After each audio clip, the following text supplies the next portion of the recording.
সপরিষদ ব্রহ্মকুণ্ড চা বাগান পরিদর্শন করলেন রাজ্যপাল ইন্দ্রসেনা রেড্ডি নাল্লু। মতবিনিময় করলেন চা বাগান শ্রমিকদের সাথে। একই সাথে চা বাগান শ্রমিকদের স্বার্থ সংশ্লিষ্ট বিভিন্ন বিষয়ে খোঁজ নিলেন রাজ্যপাল। ব্রহ্মকুণ্ড পশ্চিম ত্রিপুরা জেলার একটি সীমান্তবর্তী এলাকা, যা রাজধানী আগরতলা থেকে প্রায় ৩৫ কিলোমিটার দূরে অবস্থিত। এই এলাকার ব্রহ্মকুণ্ড চা বাগানটি এখানে বিশেষ আকর্ষণ। প্রাকৃতিক মনোরম দৃশ্য পর্যটনের জন্য চমৎকার। বৃহস্পতিবার সিমনা বিধানসভার ব্রহ্মকুণ্ড চা বাগানে সফর করলেন রাজ্যপাল ইন্দ্রসেনা রেড্ডি নাল্লু। রাজ্যপালের সফর সঙ্গে ছিলেন TTDC chairman Samir Ranjan Ghosh, managing director Manik Lal Das, Mohanpur মহকুমা শাসক সুভাষ দত্ত সহ অন্যান্যরা।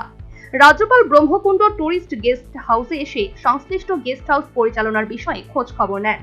পরে তিনি ব্রহ্মকুণ্ড শিববাড়ির সংলগ্ন চা বাগানে গিয়ে চা বাগান শ্রমিকদের সঙ্গে মত বিনিময় করেন। সেখান থেকে রাজ্যপাল চলে যান ব্রহ্মকুণ্ড চা বাগান ফ্যাক্টরিতে, যেখানে চা উৎপাদন করা হয়। তিনি সবকিছু পর্যবেক্ষণ করেন।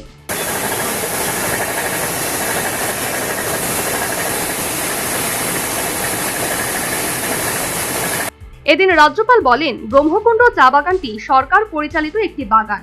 বাগানটি দেখে তিনি আপ্লুত। সেই সাথে রাজ্যপাল বলেন, উত্তর পূর্বাঞ্চলের পাহাড়ি এলাকাগুলোতে চা বাগানগুলো শুধু চা পাতার জন্যই ভূমিকা রাখে তেমনটা নয়, ভূমিধস রোধেও এই চা গাছগুলি বিশেষ ভূমিকা রাখে। ये स्टेट गवर्नमेंट रन करने का टी गार्डन है, बहुत अच्छा है। मॉडर्नाइजेशन इसमें चल रहा है और जो मानसून है, मानसून में मौसम में अभी वो प्लकिंग का भी देखा है, बहुत अच्छा है। वर्ल्ड वाइड अपना भारत देश का टी का डिमांड बहुत है। बहुत से जगह वर्कर्स कम होने से बहुत से जगह गार्डन उनको निकाल दे रहे हैं, मगर गार्डन्स खाली टी के लिए नहीं है। ये गार्डन्स हिल एरियाज में रहने से उसको एरोजन, लैंड एरोजन ये स्टॉप करता है। इसलिए टी गार्डन्स ये हिल एरियाज में उसको ज़रूरी रखने का बहुत ज़रूरी है। इसीलिए ये आगे लेके जाने के लिए पर्टिकुलरली नॉर्थ ईस्ट एरिया में, हिल एरिया में उसका ज़रूरी है। तो अभी ये आगे चलेगा और वो प्रोसेस में है।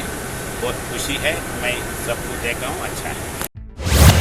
সর্বোপরি রাজ্যপাল ইন্দ্রসেনা রেড্ডি নাল্লু সপরিষদ ব্রহ্মকুণ্ড চা বাগান পরিদর্শন করলেন, মত বিনিময় করলেন চা বাগান শ্রমিকদের সাথে। একই সাথে চা বাগান শ্রমিকদের স্বার্থ সংশ্লিষ্ট বিভিন্ন বিষয়ে খোঁজ নিলেন রাজ্যপাল।